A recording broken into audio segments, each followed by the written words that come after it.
Vamos a la palabra del Señor. Abra su Biblia y vámonos a la segunda carta a Timoteo. En el capítulo 1, vamos a leer del verso 3 al verso 6.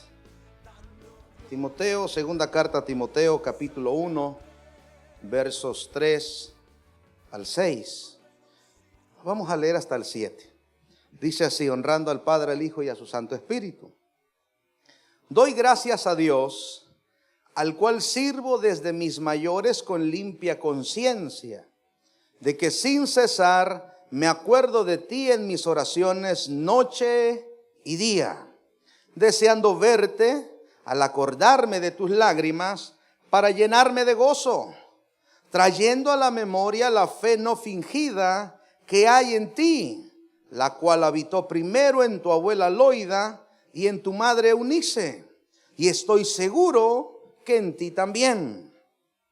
Por lo cual te aconsejo que avives el fuego del don de Dios que está en ti por la imposición de mis manos. Y verso 7, porque no nos ha dado Dios espíritu de cobardía, sino de poder, de amor y dominio propio. Oramos. Señor, gracias por tu palabra, es viva, eficaz. Queremos pedirte que hoy quede atesorada en los corazones, que avives, Señor, todo nuestro ser, todo el fuego de tu presencia en cada uno de nosotros, los dones, los talentos, que deposites algo, Señor, que nos desespere a buscarte. Declaramos que tu palabra no vuelve atrás vacía, sino que cumple el propósito por el cual es enviada. La recibimos y dará fruto en nosotros al 100%. ¿Cuántos dicen amén? Amén. Aviva el fuego. Quiero hablarles de avivar ese fuego que hay en cada uno de nosotros. Y me gusta esta carta que el apóstol Pablo le está escribiendo a Timoteo. Y es un consejo de un líder espiritual, es el consejo de... Él se llama y llama a Timoteo verdadero hijo en la fe, así que Pablo se considera el padre espiritual de Timoteo y desde esa perspectiva le da un consejo a este discípulo, a este siervo que ha entendido el llamamiento de Dios.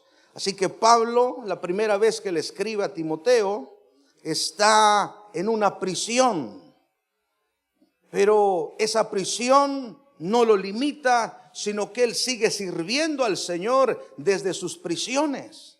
Pero cuando vamos a la segunda carta, Pablo sigue preso todavía, pero esta vez ya la prisión en la que el apóstol Pablo se encuentra ya no es una prisión en libertad, sino que él mismo dice que lo tratan como a malhechor, es decir, a los malvados, a los hombres que hacían cosas terribles, los encarcelaban, pero también les ponían cepos, grillos, o sea, estaban atados con cadenas. Y Pablo, se presume, está en esa condición, pero el espíritu de Pablo está libre. Él es un siervo que no hay prisión, no hay cadena que lo limite, y desde esta perspectiva le da ese consejo a Timoteo. Mire cuán importante es tener líderes que nos aconsejen. Cuán importante es tener ministros que nos enseñen. Pero lo más importante es que hay que dejarse enseñar. Dice amén la iglesia. Así que Pablo está en esa condición, y algunos sugieren, como él literalmente lo expresa: yo estoy próximo a morir. La hora se ha cumplido y Pablo está consciente de que su muerte ha llegado, pero la muerte no lo espanta, la muerte no lo limita, sino que más bien eso manifiesta la preocupación por sus discípulos y por la obra. Porque cuando Pablo se presenta como siervo de Jesucristo, esa palabra siervo es una de las que se usaba para hablar o referirse a los sacerdotes en la antigüedad. La misión de ese siervo, y como Pablo se presenta desde esa perspectiva, acuérdese que el sacerdote lo que hacía era orar e interceder por las necesidades del pueblo. Y cuando Pablo está sabiendo que su muerte se aproxima, él dice desde esa perspectiva de siervo, de intercesor, de intermediario para clamar al Señor por sus discípulos. Y le dice a Timoteo: Timoteo, no temas, tienes un camino que seguir. Intercede por él.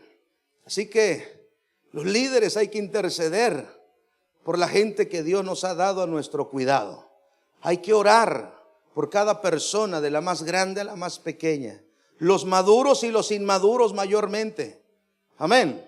No hay que orar solo por los maduros, hay que orar también y mayormente por los inmaduros. Y de esos hay muchos, pero no aquí, están en otro lugar. Aquí solo hay gente madura. Amén. Parece que los maduros se quedaron pensando. Entonces Pablo manifiesta su preocupación que solo un hombre avivado puede tener, y anima a Timoteo. Y esto es interesante porque entonces él nos manifiesta otro principio importante que hay que rescatar de la Escritura, que el liderazgo y el servicio son relacionales. Los líderes deben preocuparse por los servidores y los servidores debemos preocuparnos por cada líder. Amén. Quiere decir que debemos estar orando los unos por los otros, estarnos cuidando los unos a los otros. Sirva dentro de la iglesia o no sirva dentro de la iglesia, pero si predica el evangelio, trae a los perdidos a los pies del Señor, hay que estar orando los unos por los otros. Y esa es la responsabilidad que Pablo está manifestando. Pero él dice: doy gracias a Dios, al cual sirvo desde mis mayores con limpia conciencia. Cuando Pablo le está diciendo esto a Timoteo, le está recordando que su servicio no es algo que él ha recibido de ese momento, sino es un regalo generacional.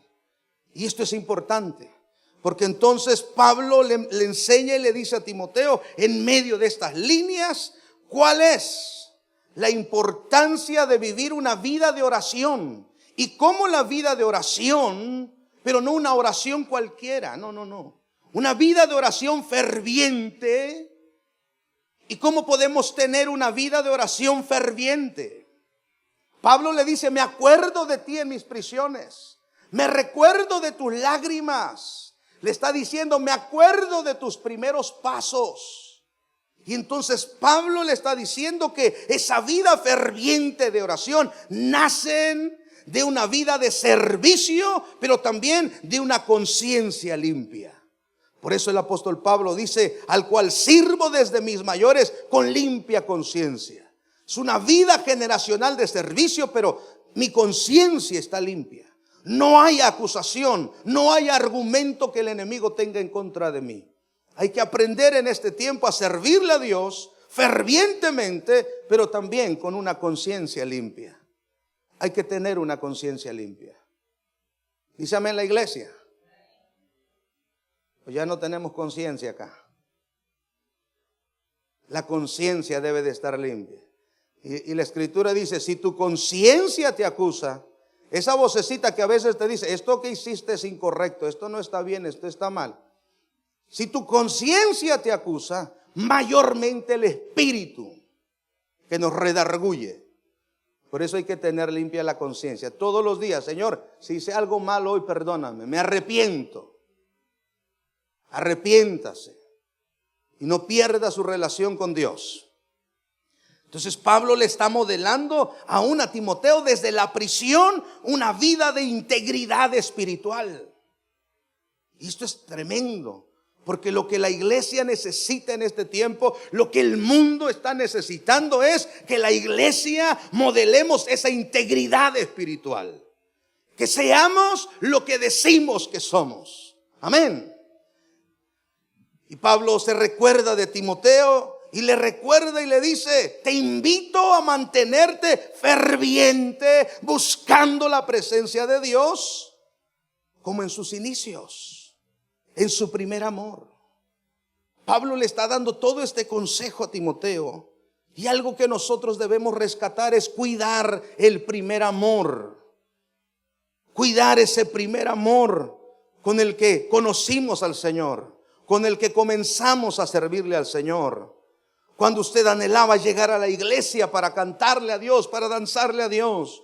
cuando anhelaba llegar a orar, cuando anhelaba que llegara la tarde para irse a ese lugar secreto y orar en la presencia de Dios. Cuando usted escuchaba una adoración y la cantaba y se compungía y se quebrantaba en la presencia de Dios. Cuando se tiraba de rodillas y le decía: Señor, no me levanto hasta que no sienta tu presencia. No me levanto hasta que no me des respuesta. Pablo le recuerda a Timoteo: cuida ese primer amor. ¿Cuántos no hemos descuidado ese primer amor en este tiempo? Ay, otro servicio más. Ay, orar ya es una carga. Ayunar ni se diga. Uy, le huyen al ayuno. No, más bien desayuno, dicen. Óigame, hay que cuidar el primer amor. Cuida tu primer amor. Acuérdate de cómo lo buscabas. Acuérdate de cómo le decías: Señor, te prometo cuidarme en santidad. Te prometo guardarme para ti. Cuide su primer amor. Dígale al que está a su lado: cuida tu primer amor. Cuida el amor de Cristo. Porque cuando el primer amor se descuida, entonces el servicio, entonces el congregarnos, entonces el llamado se vuelve una carga, un fastidio, y algunos hasta lo ven como un estorbo. Pero cuando tú cuidas el primer amor, cuando tú te mantienes cuidando, te levantas mañana tras mañana y dices: hoy quiero servirle a mi rey, hoy quiero hacer algo más, hoy me voy a desgastar por aquel que me amó primero.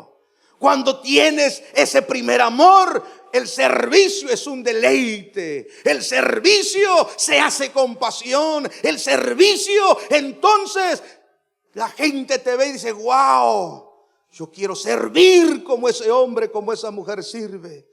Pero cuando has perdido el primer amor, la gente dice: para servirle a Dios así, mejor me quedo en el mundo. Por eso hay que cuidar el primer amor. Amén. Cuida tu primer amor. Así que Pablo tiene presente los primeros pasos de Timoteo y lo anima a no descuidarse. Por eso le dice: me acuerdo al verte, al acordarme de tus lágrimas, para llenarme de gozo. ¿Por qué Pablo dice que se llena de gozo cuando recuerda estas cosas? Porque todo líder, cuando ve a sus discípulos que el Señor le ha confiado para formarlos, cuando uno como líder ve a la gente que uno está guiando y liderando y los ven fervientes en el Espíritu, los ven fervientes buscando a Dios sin importar los impedimentos, ese es el gozo y el regocijo y la satisfacción de sus líderes. La satisfacción de tu pastor, de tu pastora, es cuando te ve a ti buscar a Dios sin necesidad de andarte rogando que lo busques. ¿Está aquí la iglesia? Entonces hay que buscar a Dios porque me conviene a mí. Y a veces el líder tiene que llamar la atención porque no te ve y él tiene una responsabilidad delante de Dios. Por eso es que esta carta es pastoral, pero también personal. Y debemos aprender que nuestra vida no es una vida común y corriente. Nosotros tenemos una vida con propósito. Y estoy seguro que aquí hay muchos ministerios, aquí hay muchos llamados a servir más allá de solo calentar una banca en la iglesia. Dígale al que está a su lado: creo que ese eres tú y soy yo, los que fuimos llamados a servir, no a calentar bancas. Amén. Yo le estoy hablando a una iglesia que sirve, le estoy hablando a una congregación de siervos. ¿Están aquí los siervos? Hoy pues dígame algo, porque se queda pensando: ¿dónde me han visto así? No se espante. Entonces Pablo le dice: trayendo a la memoria la fe no fingida que hay en ti. Óigame, esto es precioso. Una herencia de fe. Trayendo a la memoria la fe no fingida que hay en ti. Quiere decir que muchos fingen la fe dentro de la iglesia. ¿Cómo puede alguien fingir su fe dentro de la iglesia? Esto es tremendo, ¿no? Porque uno dice: no, nadie finge dentro de la iglesia. Usted se va a sorprender, porque hay muchos que fingen su fe estando dentro de la iglesia. Porque es fácil decirle a otro, no, deja ese trabajo, Dios te va a proveer. Pero cuando te toca a ti tomar la decisión, ahí ya la cosa cambia. Cuando es fácil animar a otro de decirle, mira, Dios te puede sanar, confía, vente, vamos para que oren por ti. Pero cuando te toca estar en el lado de la enfermedad, será fácil seguir creyendo que Dios puede hacer el milagro. Es fácil animar a otros a decir, no te preocupes, Dios va a tener control de tus hijos que se han ido de la casa y de la iglesia. Pero cuando te toca ver cómo los tuyos son los que se van, ¿será fácil permanecer en esa fe? No. Muchas veces nos damos cuenta que tenemos fe para animar a otros, pero no tenemos la fe, que es la confianza plena en Dios, para mantenernos firmes hasta el final. Le hago una pregunta de esas inquietantes. ¿Cómo está su fe el día de hoy? ¿Cómo anda la fe esta mañana? ¿Cómo tiene la fe últimamente? ¿Será que la fe está fortalecida o la fe le anda fallando ya? Hay que examinarnos. Voltea a ver a dos o a tres, dígale, si usted ya lo ve que llega tarde y se sienta en las últimas bancas de atrás, cuando antes se sentaba en las de frente, dígale, la fe parece que anda fallando. La fe como que hoy no está dando el fruto de confianza, de seguridad, porque el que tiene fe, ¿sabe qué? Confía plenamente en el Señor y dice, aunque mis ojos vean lo contrario, pero mi fe dice que hay un Dios que obrará a mi favor. La fe, la confianza y la certeza que está en los que tienen fe no los hace moverse ni apartarse del Señor. Manténgase firme, cuide su fe, fortalezca su fe. Y entonces Pablo le dice, y traigo a la memoria la fe no fingida que hay en ti, la cual habitó primero en tu abuela Loida y en tu madre Eunice. Y le saca 2 generaciones anteriores, su abuela y a su madre. Cuán importante es hoy en día ser hombres y mujeres de fe. ¿Sabe por qué? Porque ¿qué herencia le estamos dejando a nuestras generaciones? ¿Qué herencia le va a dejar a sus hijos? ¿Qué herencia? ¿Está pensando en dejarle el carro, la casa, el dinero para que después entre hermanos se anden matando? No. Déjele la herencia que no tiene corrupción alguna. Déjele una herencia de fe, que se diga de usted, que sus hijos hablen. Mi padre, mi madre eran hombres de fe, le creían a Dios, vivían bajo principios. Que cuando sus nietos nazcan digan, mis abuelos nos enseñaron a orar, mis abuelos nos enseñaron a confiar en el Señor. ¿Qué herencia le estamos dejando a nuestros hijos? Debemos preocuparnos por la herencia espiritual, no solamente la material. Usted debe de preocuparse porque sus hijos lo vean orar en casa. Usted debe de preocuparse porque sus nietos lo vean leyendo la palabra, lo vean orando, lo vean como un siervo de Dios en casa. Cuide la herencia espiritual. No sea egoísta. Y de vez en cuando deje la puerta abierta intencionalmente para que sus hijos se metan a verlo y usted lo encuentren orando. Para que ellos digan, wow, mi padre es un hombre de oración. Pero ore de verdad, no solo deje la puerta abierta. ¿Ok? Métase al cuarto de sus hijos a orar por ellos. Dijo un hombre muy exitoso, un evangelista. Le preguntaron, ¿y cómo tú llegaste a ser lo que eres? Yo no sé, le dijo. Yo me acuerdo que todas las noches mi abuelo se metía a mi cuarto, ponía sus manos sobre mí y hablaba en una lengua extraña. Y yo sentía un calor en la cabeza, decía, es lo único que me acuerdo. ¿Sabe cómo se llama eso? Herencia espiritual. Métase al cuarto de sus hijos, ore por ellos, si están bajo su techo, impóngale las manos. Y si le han laqueado la puerta, quite la puerta, que es su casa. Pero hay que velar por la herencia espiritual. Ya algunos se me quedaron viendo así, pastor, no diga eso, que me van a botar la puerta. Pues mejor que se la boten, pero hay que dejar herencia. Amén, padres. Entonces Pablo le está diciendo que la fe verdadera se transmite, no hay que imponerla, no hay que decirle a los muchachos, a las generaciones, vaya a la iglesia, ore, ayune. No. La fe verdadera no se impone, la fe verdadera se transmite, es influencia. ¿Cuántos estamos teniendo influencia en este tiempo? Debemos tener influencia en el hogar. Debemos tener influencia con nuestras generaciones.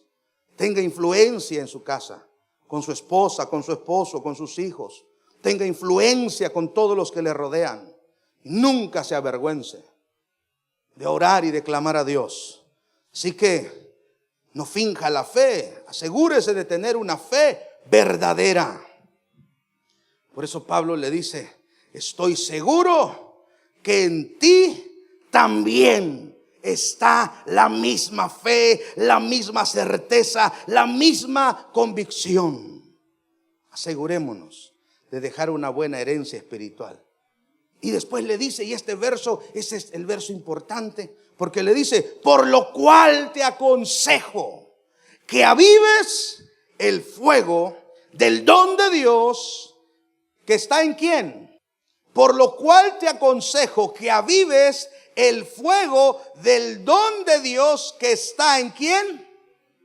Ahora no diga en ti, diga en mí. ¿En quién está ese fuego del don de Dios? Diga en mí. Ay, aquí se quedó la gente que no tiene el fuego, pastora. A ver, ¿cuántos tienen el fuego? Diga, el fuego de Dios en mí. Algunos se me quedan viendo como diciendo: frío lo que tengo, pastor. Ahora mire, cuando Pablo le está diciendo por lo cual te aconsejo, ese consejo, esa palabra consejo, lo que le está diciendo es que debe cuidarse, que debe mantenerse alerta. Literalmente debe de traer a memoria cómo el Señor lo ha llamado. Porque muchas veces nos preguntaremos: ¿cómo avivamos el fuego de Dios en nuestras vidas? Hay que recordar el llamamiento de Dios. Cuando usted recuerda cómo Dios lo llamó, cuando usted recuerda cómo el Señor tuvo misericordia de ti, te alcanzó y te encontró y te escogió con un propósito específico, eso llena de alegría tu corazón. Tu mente y tus pensamientos y tu corazón se ponen en sintonía y dicen: no hay forma de retroceder, hay que buscarlo, y eso te impulsa a buscarlo. Por eso hay que traer a memoria el día que el Señor nos alcanzó y nos llamó. ¿Cuántos llamados hay aquí? Pues que usted dijo: bueno, yo estoy aquí porque no sé todavía. No, si usted está aquí es porque estoy seguro que el Señor un día te alcanzó, te encontraste con Él y Él contigo, y tuviste la convicción de que Él te llamó, y por eso estás en este lugar. Entonces recuerda cómo el Señor te llamó. Por eso Pablo le dice: por lo cual te aconsejo, mantén en tu memoria presente ese momento. ¿De qué otra forma vivamos el fuego de Dios en nuestras vidas? ¿En TikTok? ¿En las redes sociales? ¿Chismeando? ¿Quejándonos de todo? No, así no se aviva, así se apaga. Otra forma de avivarlo genuinamente es cuando oramos. ¿A cuánto les gusta orar aquí? Uy, poquitos nos gusta orar, pero gloria a Dios. Con esos 4 o 5 la hacemos. ¿A cuánto les gusta orar? Y vea cómo estamos contagiando a los demás. Ya por lo menos. Una vida genuina de oración aviva el fuego. Cuando decides negarte a ti mismo, cuando decides humillarte en la presencia de Dios y te separas para Él, ayunas. ¿Qué estás haciendo? Avivando el fuego. Hoy en día el ayuno es una carga para muchos. El ayuno es un dolor de cabeza. Muchos se inventan enfermedades para no ayunar. Y entre menos ayunamos, más carnales nos hacemos. Entre menos ayunamos y menos oramos, más quejones nos volvemos. ¿Usted quiere conocer cómo un quejón se convierte en un quejón? Dejó de orar y de ayunar, fácil. Quitó la mirada del Señor y entonces empezó a ver todo lo malo. Y el único perfecto es Él. Pero yo sé que de esos no hay aquí, esos vinieron a las 5 de la mañana acá. Aquí hay gente que no se queja. Aquí hay gente ferviente en el espíritu que dice: Señor, sígueme procesando, sigue trabajando en mí. Gloria al Señor por esos cuantos. Te aconsejo que avives el fuego. No es que el fuego esté apagado. No, sino que la recomendación de avivar el fuego quiere decir literalmente Como cuando usted ve a aquel que cocina en hornilla con leña y quedan las brasas ahí encendidas, pero no hay fuego encima de ellas, pero están encendidas. Y usted toma un soplador o algo y viene, y esas brasas que están al fuego ardiente, rojas, usted les empieza a soplar, a soplar y a soplar, y entonces se escucha como la llama arde. No sé si hay gente del campo acá, porque me quedaron viendo así de qué está hablando, pastor. Yo sé que estamos en la USA ahora, pero no nos podemos olvidar de nuestras raíces. Y entonces Pablo está sugiriéndole a Timoteo, diciéndole: no es que tu fuego esté apagado, sino que tienes que avivarlo, tienes que despertarlo. ¿Por qué? Porque si no lo avivas, se va a apagar, y si se apaga, todo se pierde. Por eso, iglesia, hay que avivar el fuego. Aviva el fuego que hay en ti. Es responsabilidad tuya avivarlo. Es responsabilidad de cada uno avivar ese fuego. Algunos creen que es responsabilidad del pastor, del líder. No. Esto es responsabilidad de cada creyente. ¿Hay creyentes en Jesucristo aquí? Entonces esa es tu responsabilidad. Avivar el fuego. Tienes que avivar el fuego. Significa entonces que debemos adorarlo y alabarlo, porque cuando tú lo alabas, cuando tú lo adoras en espíritu y en verdad, algo ocurre y la presencia de Dios desciende. Y así como aquella imagen, cuando usted ve esa chimenea que está ardiendo y suena, asimismo en su espíritu hay un despertar. Hay que provocar ese despertar. ¿Cuántos quieren provocar ese despertar? ¿Sabe que los grandes avivamientos que han ocurrido en esta nación y en otras partes del mundo comenzaron con un hombre que oraba? No fue algo que vino de la nada y los agarró ahí desprevenidos, no. Es más, ni en el aposento alto, cuando los discípulos están esperando la promesa del Espíritu Santo, ni siquiera a ellos los tomó por sorpresa. Ellos estaban unánimes, juntos, orando, clamando, alabando y adorando a Dios. Y entonces el de repente de Dios vino sobre ellos. No es que el fuego va a venir y se va a avivar solo, viendo televisión, viendo narconovelas, viendo Lola la trailera. No, hay que avivarlo viendo puras series de Netflix, hermano. Usted le pregunta a ciertos hermanos de la Biblia y no le saben responder, pero pregúnteles de la farándula. Le dicen hasta la fecha en que nació el cantante, el artista. Saben más de la farándula que de la Biblia. Pero esos no están aquí, esos están allá en California, dicen. Aquí hay gente bíblica, gente que aprende palabra. Gloria al Señor por ellos. Avívalo. Pero dice, ¿qué voy a avivar? ¿El fuego de qué? Del don de Dios. ¿Qué le está diciendo Pablo a Timoteo? No le está diciendo pide dones. Le está diciendo, ya tienes, pero lo que tienes no lo has cultivado. Lo que tienes no lo has activado. Lo que tienes no lo has desarrollado. Entonces el don hay que desarrollarlo. ¿Cuántos tienen dones acá? La palabra don tiene que ver con ese carisma. Eso que inmerecidamente recibimos por Dios. Hay muchos acá que tienen dones espirituales. Y ese don lo que está haciendo es llevarte a un ministerio, a una área específica de servicio. Pero no quieren servir y tampoco quieren poner los dones al servicio de Dios. No. El día que el Señor te llamó, te dio uno o más dones. Yo no le vine a hablar a una iglesia que no tiene nada. Yo le vine a hablar a una iglesia rica en dones, a una iglesia próspera en dones. Estamos aquí los prósperos en dones, los ricos espirituales estamos aquí. Entonces tú tienes un don, pero ese don que tú tienes hay que avivarlo. Pastor, yo no sé qué don tengo. Métase con Dios y va a descubrir qué don tiene. Métase con el Señor y va a descubrir qué es lo que Dios le ha dado y para qué Dios se lo ha dado. Acá hay pastores, pero le huyen al pastorado. Hasta se rascan la cabeza y dicen, no, pastor, eso no es para mí. ¿Hay ministros aquí o no? Entonces hay que avivar ese don. No lo esconda. Si lo esconde, se lo van a quitar. Y si se lo quitan, ya no hay retorno.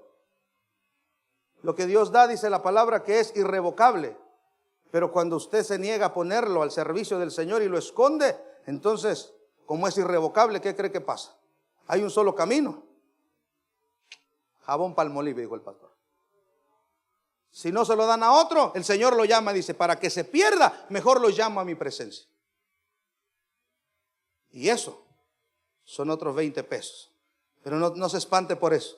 Más bien regocíjese, porque hay un don en usted. Hay algo que Dios depositó en usted. Y eso que Dios depositó en usted, hay que avivarlo. Hay que meternos con Dios. El fuego de Dios, el don de Dios en mi vida. Debemos tomar determinación y decir: el fuego, el don de Dios en mi vida, lo voy a activar y voy a servir al Señor. Y voy a cumplir el propósito por el cual Él me llamó. Yo no sé si hay gente determinada aquí, pero parece que hoy los determinados no vinieron. Yo le estoy hablando a determinados. Hay que levantarse, hay que decir: el fuego del don de Dios en mi vida se va a avivar. Avívelo, métase en oración, ore más, sepárese con el Señor. Ayune un poquito de la tele, de las cosas seculares, métase con el Señor. Pablo le está diciendo a Timoteo: esto ya está en ti. No es que está afuera, no es que está en alguien más, ya lo tienes. Pero a veces ni siquiera nos damos cuenta de lo valioso que ya el Señor nos ha entregado. Y menospreciamos lo que Dios nos ha dado. Nunca menosprecie lo que Dios le dio. Es de gran valor, pero como no lo conoce, como no le costó, le cuesta valorarlo. Hasta que se mete en intimidad con el Señor y puede darse cuenta del valor que hay en usted. No deje que nadie le quite su corona. No deje que nadie más haga lo que usted nació para hacer. Para eso te fue dado el don. Y si hablamos de dones, Corintios habla de todos los dones. Pero ¿sabe cuál es la característica principal de los dones? Independientemente de cuál sea: servicio. ¿A cuánto les gusta servir aquí? Bueno, entonces entre más sirve, más dones le dan. Y entre más dones tiene, más sirve y más efectivo es. Yo no sirvo para ver si me dan algo. No, yo sirvo por lo que ya me dieron. ¿Me dejo explicar? No sirvo para que Dios me dé algo más. No. Él me añade cuando Él se da cuenta que yo sirvo por lo que ya tengo. ¿Cuántos tienen algo aquí? Avívelo, despiértelo. Hay que levantarse a interceder, a orar para que eso se avive. Amén. Así que el don espiritual no es algo automático. Debe ser cultivado, debe de ser activado. Y por eso Pablo le sugiere a Timoteo: cuando tú avivas los dones que hay en ti, va a ocurrir algo. No vas a tener miedo a las persecuciones. No vas a tener temor de las necesidades que vengan a tu vida. No vas a tener temor de hablar de mí ante las multitudes. Cuando alguien está avivado, lo que más quiere es hablar de Jesucristo a la gente. Cuando alguien anda avivado, lo que más quiere es ver cómo la gente llega a los pies del Señor y se salva. Cuando alguien anda avivado, lo que más quiere es orar por los enfermos para que Dios haga milagros. Parece que aquí no hay gente avivada. Hay que avivarnos. Avívese, despiértese. Dígale al que está a su lado: hay que avivarnos. ¿Sabe por qué? Porque si hablamos de avivamiento, hay que provocarlo. ¿Quiénes lo provocan? Los que buscamos sin desmayar, sin descansar, los que queremos más, porque la Biblia dice que el que busca encuentra, que el que pide recibe, y el que toca se le abre la puerta. Pero siempre hay algo que nosotros debemos hacer. ¿Usted cree que Dios va a andar buscando algún don en particular? Buscando a ver quién anda perezoso, quién anda vago, a quién no le gusta hacer nada para darle este don. ¿Usted cree que Dios va a entregar sus tesoros así? No. Dios anda viendo en la iglesia.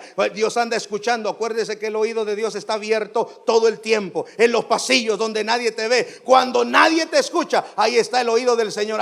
Este no se queja, este quiere servir. A este le voy a dar el don. A este le voy a encomendar el don. Pero cuando escucha aquel quejando, servir y siempre en los baños y aquí y allá, dice: no, este no está listo todavía. ¿Qué le vamos a dar a este? Lo vamos a dejar más tiempo para que aprenda.